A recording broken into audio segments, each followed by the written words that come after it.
We have this process in the onboarding plan development that we call ingest, and that's actually how we get information from an engineering manager to have Eddie build the onboarding plan automatically.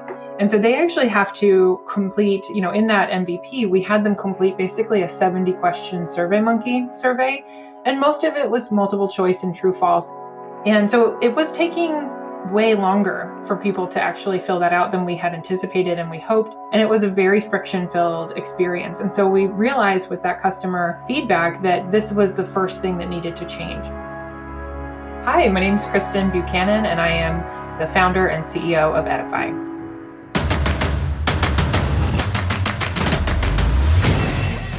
This is Code Story, the podcast bringing you interviews with tech visionaries who share in the critical moments of what it takes to change an industry and build and lead a team that has your back. I'm your host, Noah Labhart, and today how Kristen Buchanan built an AI platform enabling engineers to up-level their team performance. All this and more on Code Story. Kristen Buchanan lives in Portland, Oregon with her husband, cats, and dog. She went to school for museum education with a minor in art history. Note the non-technical background. She was a kid who loved archeology and anthropology and thought she was going to be spending her time in museums. Personally, she loves teaching and sharing new things with people, yet never wanted to be a teacher. Her hobbies center around learning new things and being outside. She loves to read and used to dig into the relics in the library stacks at her school. An interesting fact, when studying the art of wax painting in an old Latin book, she found a note that someone had passed their friend in Latin class from the 1950s. She's also a big DIYer and gardener, enjoying the engineering in both of these things. In 2015, she started her own business to offer learning and development services and specializing in software engineering onboarding. She was challenged by a mentor to turn this into a software solution, and after some reflection time, she decided to do just that. This is the creation story of Edify. Edify is an AI platform that enables engineering teams to be their highest performing team self. And we do that through a number of different ways. We currently do that through our first product called Eddy. And Eddy is an onboarding bot that allows an engineering manager to build a technical specific to their team onboarding plan and deploy that automatically to their new hires. And Eddy will actually help support that new hire for their first 30 days, giving them tasks, activities, people to meet, and actually checking back in with them every day and helping them get unblocked, learn new things, get connected to the right people. And we are expanding that out into documentation and knowledge findability, but also updating. So keeping your documents maintained and easy to access and easy to understand. So that's what Edify is today. And I would say that, from a vision perspective, we want to be what we call the operating system of high-performing engineering teams. Just in the same way that you basically don't put your code anywhere except for GitHub or maybe GitLab, we want every high-performing engineering team to be using Edify to run a more inclusive, high-performing, high-output engineering process. I actually started my first company back in 2014. So long story short, I started in museums. I was a museum educator for a while, eventually went into nonprofit education program design and was writing curriculum and teaching, and then eventually ended up actually at a web development firm. And I was doing something I probably had no business doing. I was in business development, which is really a fancy word for sales. Our company built these really complex data display handling websites on Drupal, and they were for a lot of government agencies and healthcare and universities and things like that. And so it was my job to find those customers and sell them, and then write the proposal, and then work with the engineering team to actually get that project built.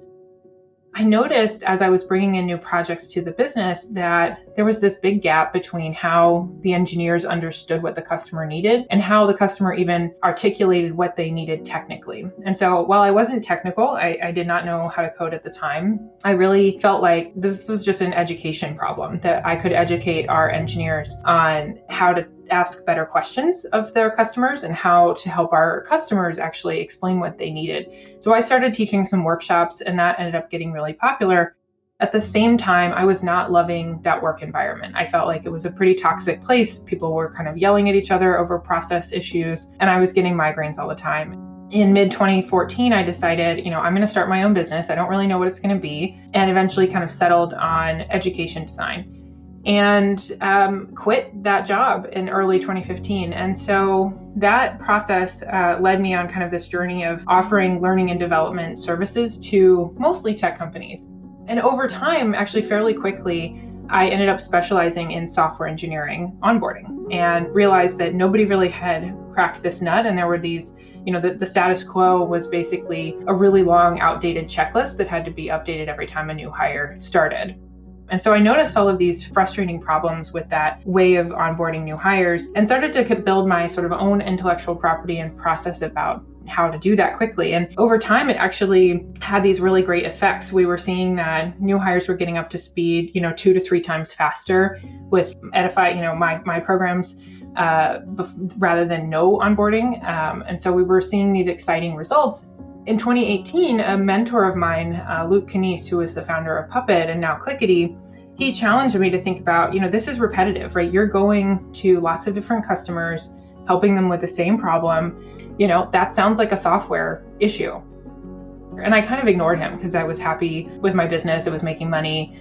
And then I actually started to get really burnt out of my own business in 2019. And so I went on a sabbatical. I was privileged to be able to do that, and started to think maybe Luke was right. What can I do here? And when I got back from that, I had a bunch of sketches that I started to show to my old customers and basically said to them, what would it be like if you had me on demand to help you with everything that you needed, but you didn't have to pay for me like a consultant?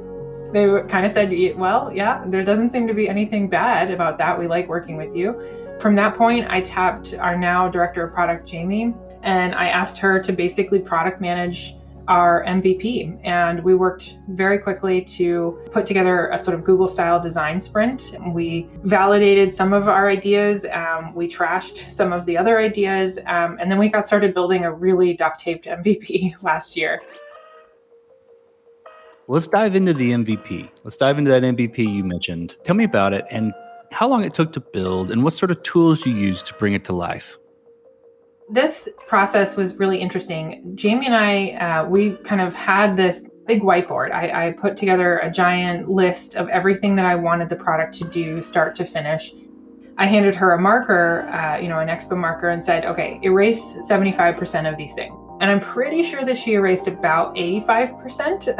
And so I was sort of emotionally already prepared to let go of a lot of my favorite features.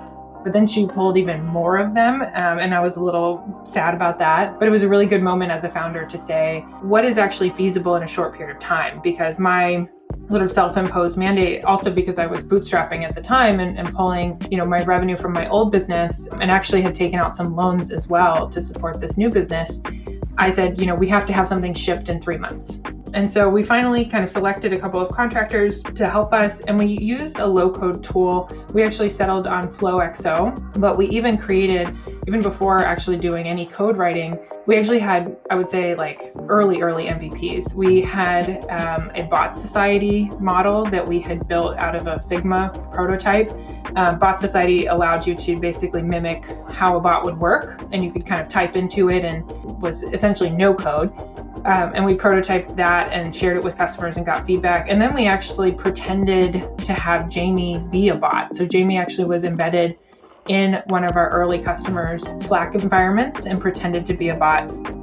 The poor thing actually had to manage time zones from Belfast and LA and New York. So she was up a lot during that 2-week experiment, but it was amazing. Actually, new hires didn't know that it was a real person. And so they actually treated it treated that user as a bot. And so it gave us real data about whether or not people were going to respond, because that was actually an early problem with our thesis that we were worried about, which was, will engineers interact with a bot, or do they want to interact with a person? And we actually found that they will interact with the bot, and actually can enjoy it if it's well designed. So those were our earliest iterations. And then we built the sort of half code, half Flow XO version, shipped that out. It took about 3.5 months, which was a little bit slower than we had anticipated, but we ran into some hiccups, as it always happens with software development. But we got it out to a group of beta customers and got them onboarding new hires in August of last year. With any MVP, you've got to make certain decisions and trade-offs right around feature cut or technical debt. You mentioned a low-code solution, which kind of, is more workflow with a little bit of code here and there, more configuration. Tell me about some of those decisions that you made in the short term and trade-offs and how you coped with them. So I guess I'll start with sort of my long-lived personal philosophy about these sorts of things, which is that nothing matters. The quality of the code doesn't matter. The actual meat behind the UI of the product doesn't actually matter if you can't sell it and users don't like it. I see a lot of people spend a lot of time kind of underground working on their product to make it perfect, and then they push it out, and they don't realize that that's just a very, waterfall, you pretend like you're being agile, but you're really not. And you don't actually get any real feedback on it. And then when you push it out to customers, if they don't like it, you've spent all this time and now you have to kind of rip that up. Part B of that, you just have to give into the reality that as an early stage startup, the original code that you write is unlikely to be the code that you keep as you get successful and scale your company. And so you just have to give into that sort of chaos of this code is not perfect. It's not the most beautiful, elegant code. And I think it hurts engineers sometimes. I think it really feels like emotionally taxing. And I just decided that was going to be our philosophy, and we were going to get real comfortable with getting things basically to this 75% cooked methodology or point. And so that was the sort of guiding principle set that Jamie and I went off into the world with when we were building this MVP. And we did vet a number of different bot platforms and, different low code frameworks. And I will say, I think there's a lot of promise in low code, no code, and also they're not everything and they're not perfect. And so we did have to have, some custom development done to get our product to where we wanted it to be.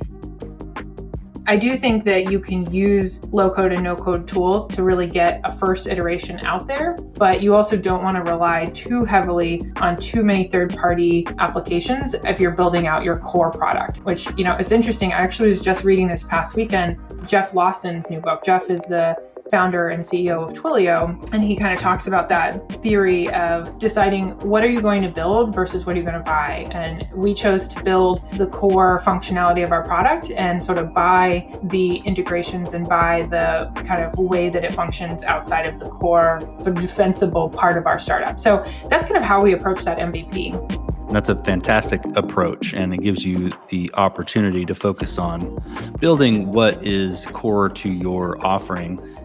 And it also makes a ton of sense that it's really hard for engineers.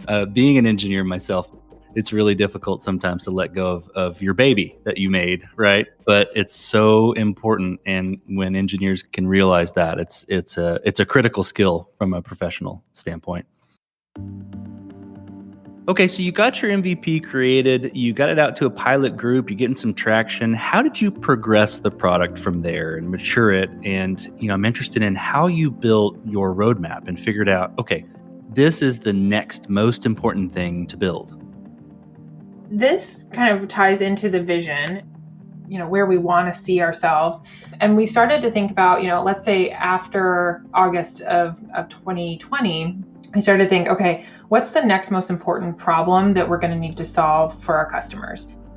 And we decided, we're going to be more than onboarding. We actually don't think about onboarding and the product that we have today as a standalone product. We think about it as actually a foundational data model for the team that's using the product. There are going to be other components and other features that layer on top of the onboarding experience inside of Edi. And so we think of onboarding as this integral component of understanding how a team is sharing information and using that information to become more and more high performing.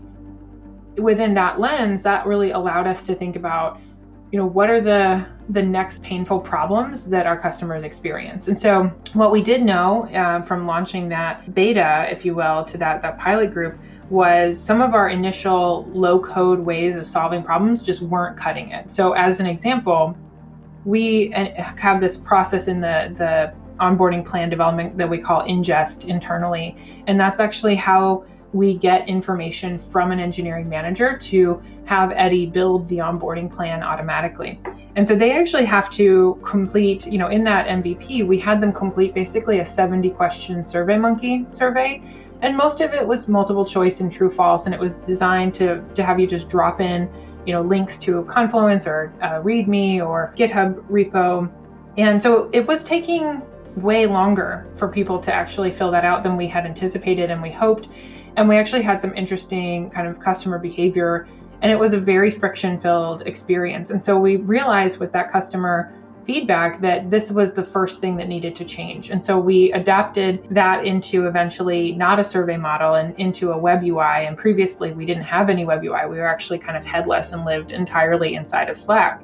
And so that was kind of the first thing that we did after we launched and got some early feedback. And that's kind of how we've continued to be, is, constantly asking our customers. We look at their behavior in the product very frequently, and we ask, what's painful about this? Why would you choose not to use this if you didn't like our vision and didn't want to support Edify?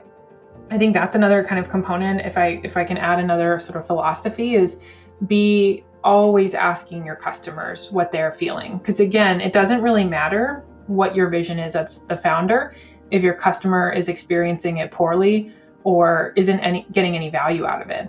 And so that's sort of how we progressed, and we continue to do that today for new features. Let's switch over to team. So how did you go about building your team? And what did you look for in those people to indicate that they were the winning horses to join you? Team is really important at Edify, and we have spent a lot of time, probably more time than most early stage startups, investing in our values and what we call operating principles. And those are sort of ways that we live our values, and our interview process itself, along with those job descriptions for open roles. I think it's important to kind of normalize this. I actually kind of had 2 mishires in the summer of 2020.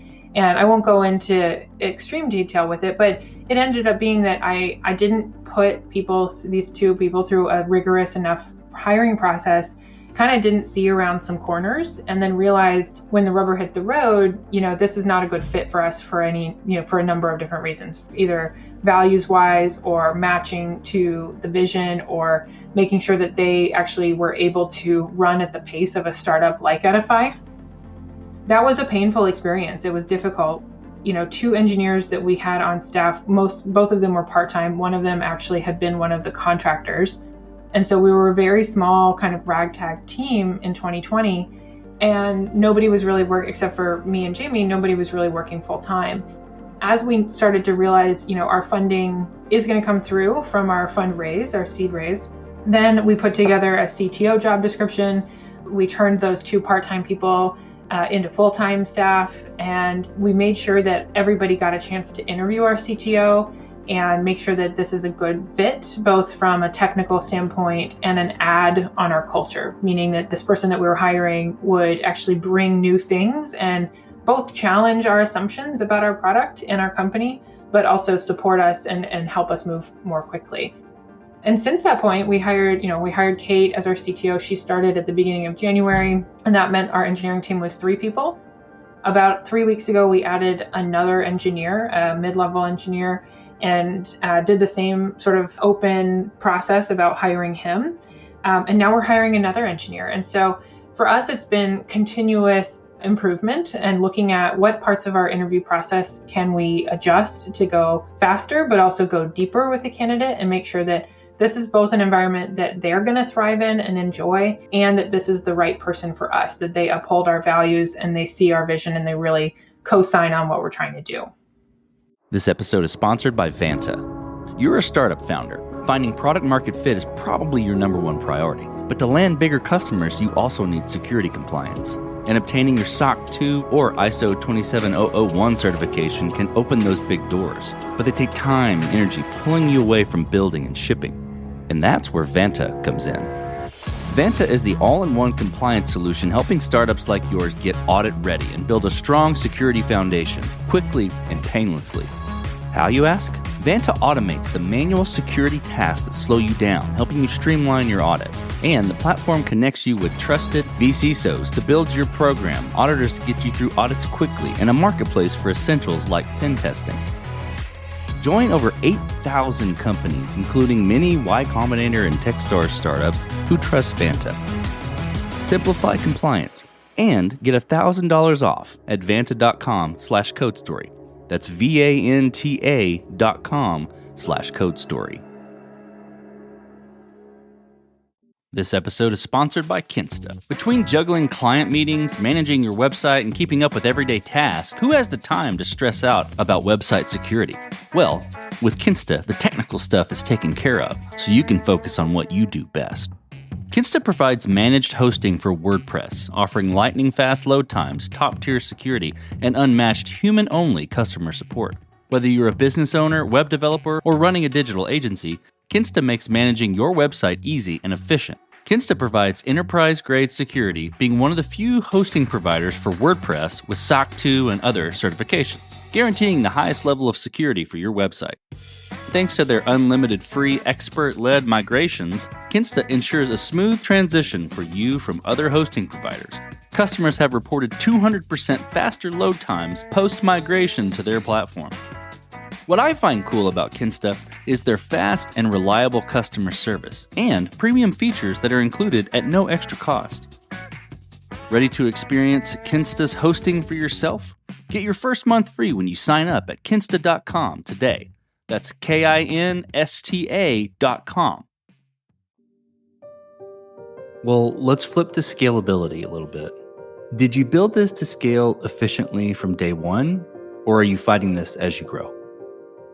I really appreciate this question. And I think it goes back to something I was saying earlier about, the early decisions that you make technically are often going to get unwound and redone. To me, there's inherent rework, and your goal is to try to minimize that rework, but maximize the outcomes of the work that you are doing, not output. So we care less about the actual amount of code or the way it was written than does it work, does it do what it was supposed to, and was it shipped quickly enough that we could get feedback and move forward more quickly. From that perspective, we brought that into our choices of the low-code frameworks that we used in the summer of last year. And we also knew that in order to meet our deadline and with the constraints that we had, didn't have the ability to pay someone full-time to build this out. I didn't have a CTO co-founder. My programming ability is very limited.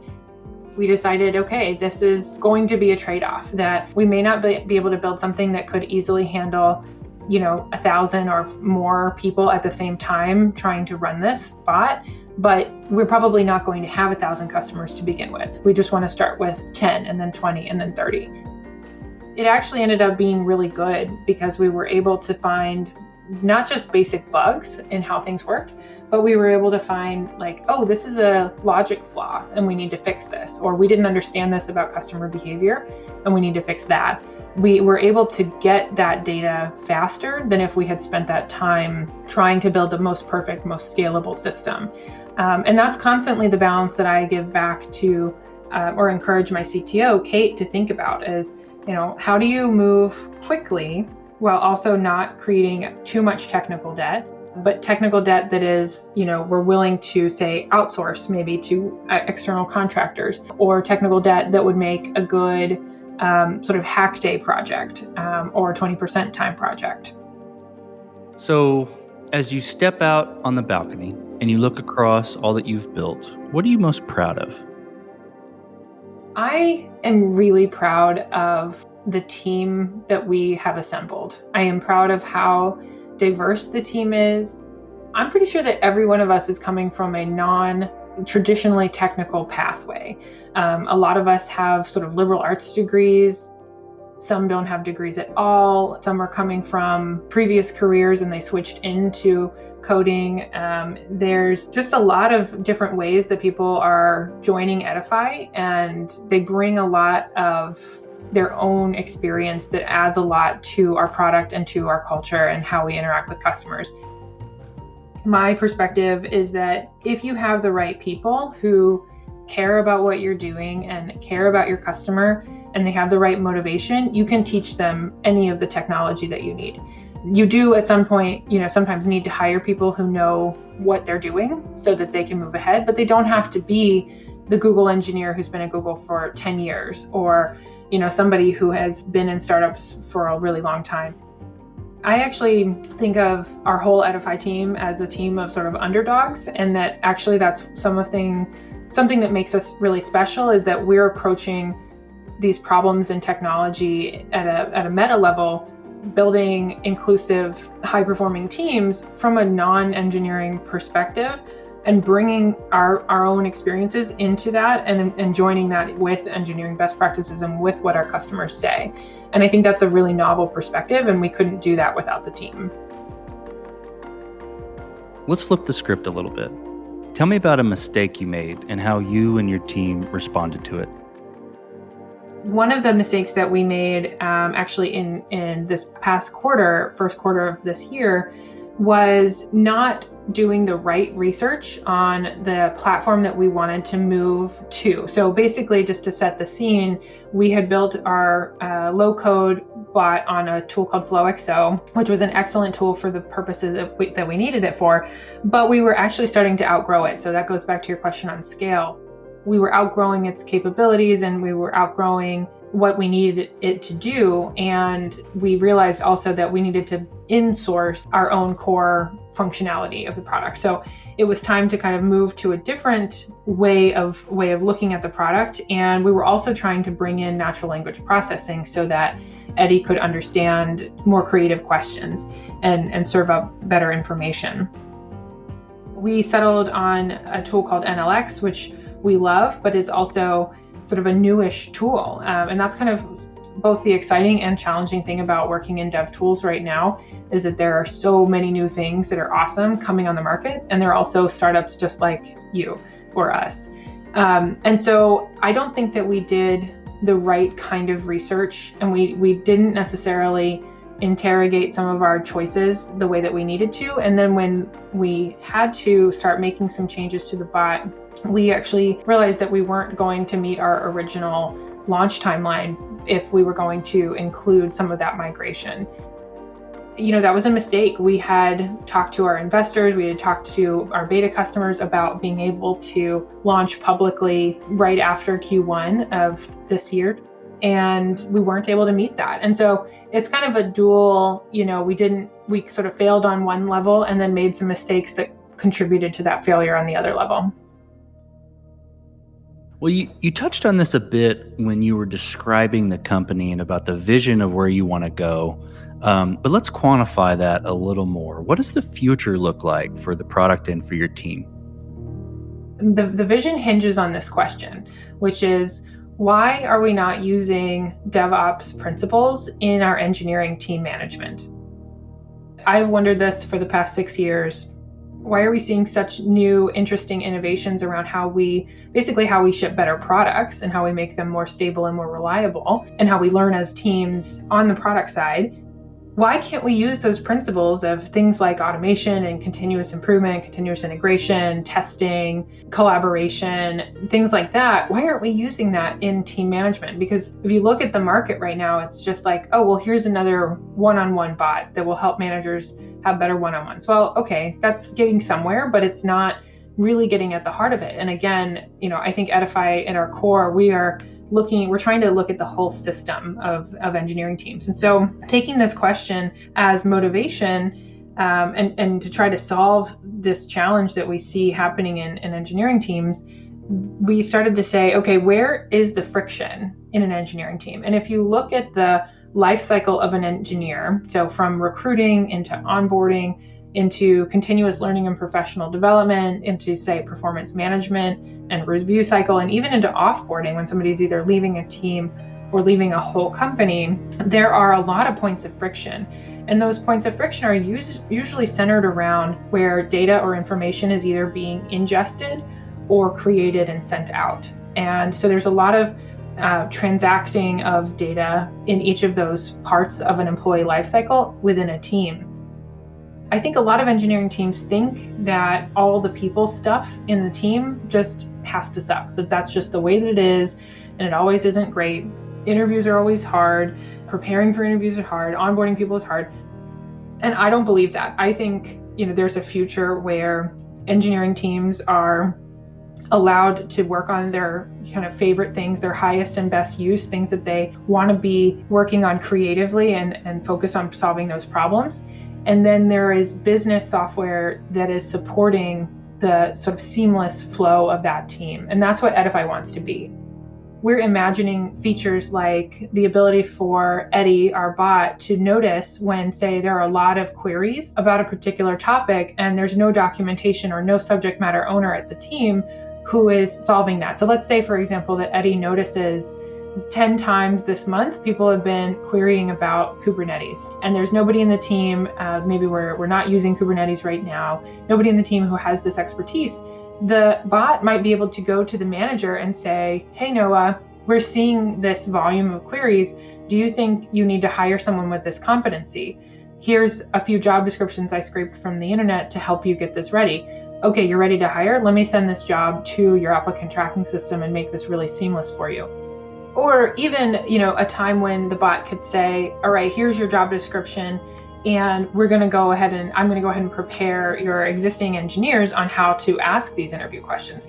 So we want basically to take all of that friction and non-engineering work and make it a lot easier for teams. So we're thinking about ways to do that. And one of the ways that we keep validating whether these are the right problems to be solving for engineering teams is we keep doing these design sprints. And we're very committed to customer discovery. So we're bringing them into conversations every single week to tell us what they don't like about that thesis, what works about it, what do they get excited about. It sounds like a really weird problem to get excited about, but I will tell you that I think every company is going to become, at minimum, a digital company and most likely a software company of some variety.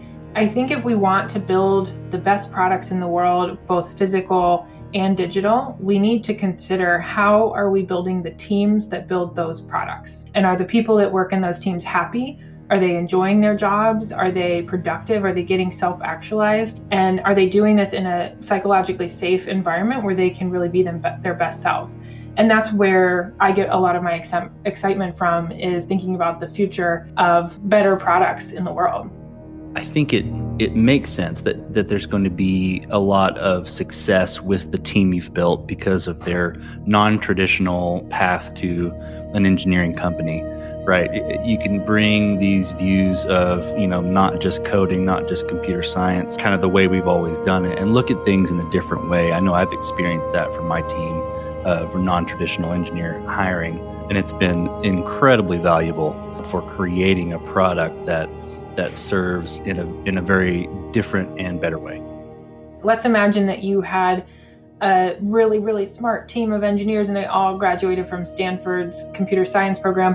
It's likely that they're all going to think fairly similarly and come from pretty similar socioeconomic backgrounds, and you just won't get the creativity that I think you can get with a cross-functional team from a diverse background. Well, let's switch to you, Kristen. Who influences the way that you work? A CEO, CTO, architect, really any person. Name a person you look up to and why. There's a couple of different names and people that come to mind. I think I really look up to my mentor, Luke Canese, from a candor perspective. He has always been really an inspiration to me on how open and honest he is about what he's learned and what he wishes he did differently in some places. I also think about, I've never met him, but the CTO of Calm, Will Larson, I've really always enjoyed his writing, and I think he thinks about engineering in a really evolved, progressive, and modern way. And I also think about, the women, often kind of as a group, the women in technology who have gone before me to to make it possible for us to even build some of this tech. So those are kind of some of my influences as well. I think I also do a lot of reading, as one does, on just various corners of the internet. And I love first round reviews, blog. I think that there's an excellent set of kind of other leaders talking about their own experiences. And I was really honored and blessed to be part of Techstars Seattle this past cohort, and just the people that we met there, with people like the CEO and founder of Remitly and Outreach, DigitalOcean, people who just have been there, done that. They did the hard thing, and they are alive, and they loved it, and they can talk a little bit about some of their own failures and some of the things they wish they had done differently. And I think for me as a founder, that's the most valuable part, is actually hearing, how did you get to some successful point, and how did you get to some failure point, and how did you respond because of that? Well, we talked about mistakes, but a little bit different spin. If you could go back to the beginning, what would you do differently, or where would you consider taking a different approach? I actually think that I would have pushed us to there was a period of time, say from February to late March, so about a month and a half, 2 months, where Jamie and I kind of were getting freaked out about working with contractors. And we were worried about, like, is this person going to be the right pick? Are they too expensive? Is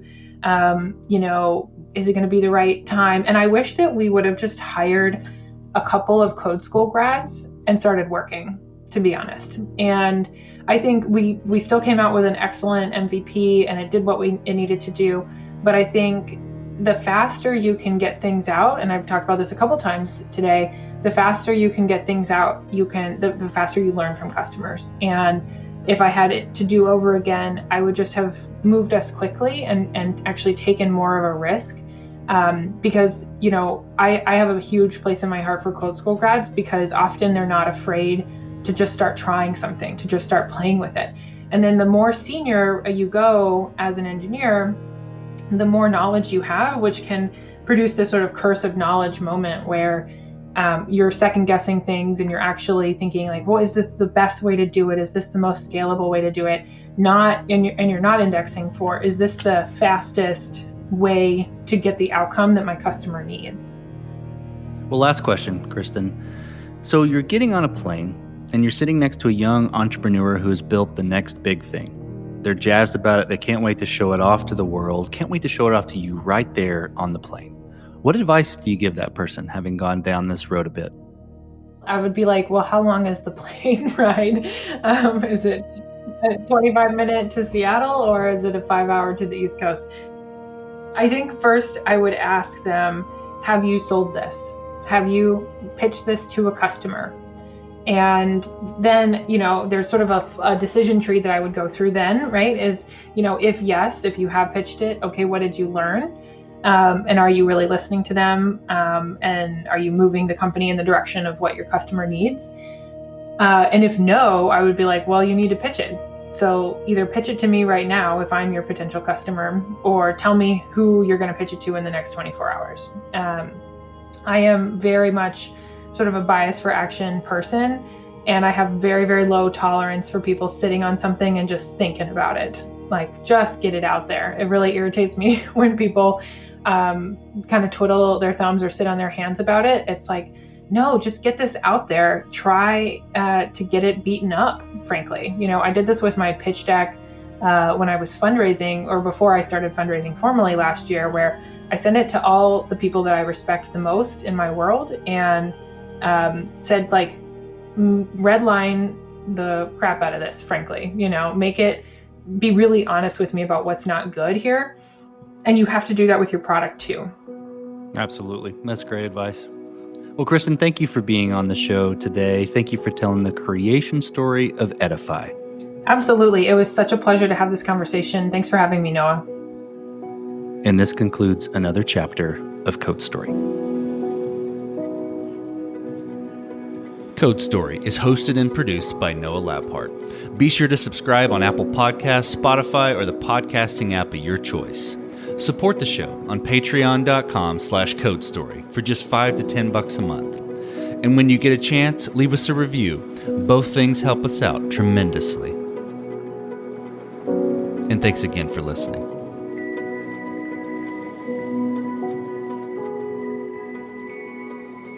You just realized your business needed to hire someone yesterday.